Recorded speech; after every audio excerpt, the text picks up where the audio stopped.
Now Ahab had 70 sons in Samaria. So Jehu wrote letters and sent them to Samaria, to the rulers of the city, to the elders, and to the guardians of the sons of Ahab, saying, Now then, as soon as this letter comes to you, seeing your master's sons are with you, and there are with you chariots and horses, fortified cities also, and weapons. Select the best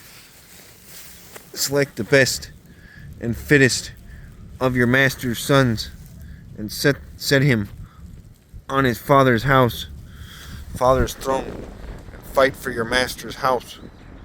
But they were exceedingly afraid, and said, Behold, the two kings could not stand before him. How then can we stand? So he who was over the palace, and he who was over the city together, with the elders and the guardians, sent to Jehu, saying, We are your servants. We will do all that you tell us. We will not make anyone king. Do whatever is good in your eyes. Then he wrote to them a second letter, saying, If you are on my side, and if you are ready to obey me, take the heads of your master's sons, and come to me at Jezreel tomorrow at this time. Now the king's sons, 70 persons, were with the great men of the city, who were bringing them up. And as soon as the letter came to them, they took the king's sons and slaughtered them, 70 persons, and put their heads in baskets, and sent them to him at Jezreel.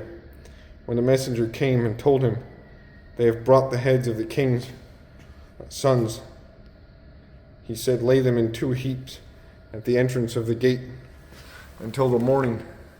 Then in the morning, when he went out, he stood and said to all the people, You are out. He stood and said to all the people, You are innocent.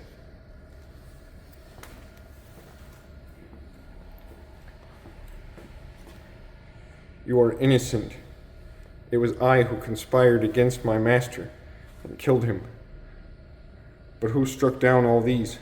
Know then that there shall fall to the earth nothing of the word of the Lord, which the Lord spoke concerning the house of Ahab.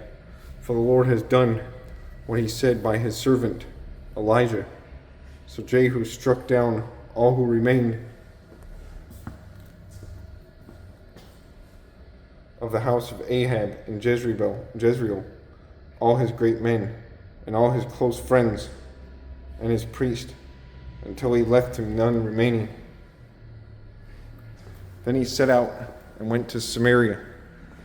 On the way, when he was at Beth-Eked of the shepherds, Jehu met the relatives of Ahaziah, king of Judah, and he said, Who are you? And they answered, We are the relatives of Ahaziah, and we came down to visit the royal princes and the sons of the queen mother. He said, Take them alive. And they took them alive.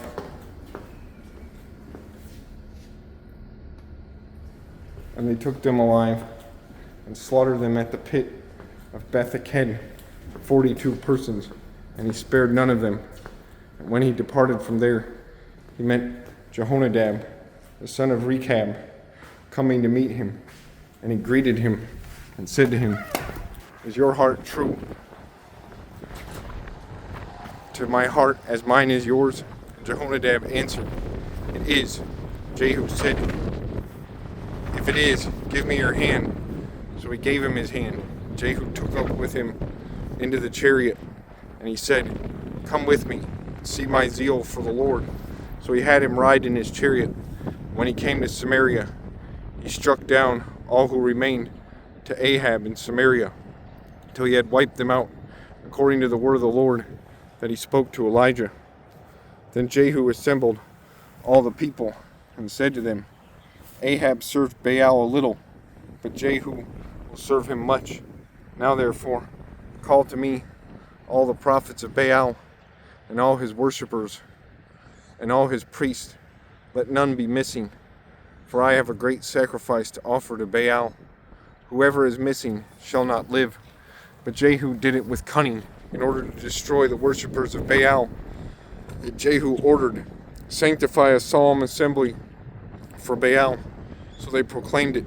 Jehu sent throughout all Israel, and all the worshippers of Baal came, so that there was not a man left who did not come.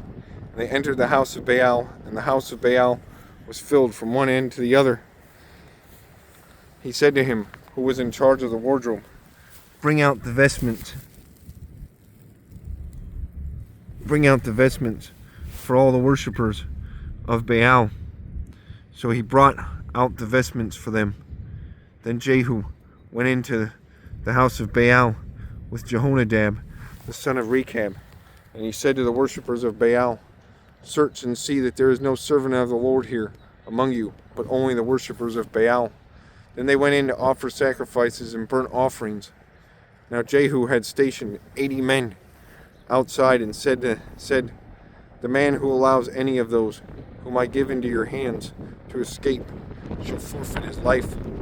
So as soon as he had made an end of offering the burnt offering, Jehu said to the guard offering the burnt offering, guard and to the officers, go in and strike them down, and let not a man escape. So when they put them to the sword, the guard and the officers cast them out, and went into the inner room of the house of Baal. And they brought out the pillar that was in the house of Baal and burned it. And they demolished the pillar of Baal and demolished the house of Baal and made it a latrine to this day. Thus Jehu wiped out Baal from Israel. But Jehu did not turn aside from the sins of Jeroboam the son of Nebat, which he made Israel to sin, that is, the golden calves that were in Bethel and in Dan. And the Lord said to Jehu, because you have done well in carrying out what is right in my eyes, and have done to the house of Ahab according to all that was in my heart, your sons of the fourth generation shall sit on the throne of Israel. Jehu was not careful to walk in the law of the Lord, the God of Israel, with all his heart. He did not turn from the sins of Jeroboam, which he made Israel to sin. In those days, the Lord began to cut off parts of Israel. Hazael defeated them throughout the territory of Israel, from the Jordan eastward, all the land of Gilead, the Gadites, and the Reubenites, and the Manassites, from Aror, which is by the valley of Arnon, that is Gilead and Bashan. Now the rest of the acts of Jehu, and all that he did, and his might, are they not written in the book of the Chronicles of the kings of Israel? So Jehu slept with his fathers, and they buried him in Samaria, and Jehoahaz his son reigned in his place. The time that Jehu reigned over Israel in Samaria was 28 years.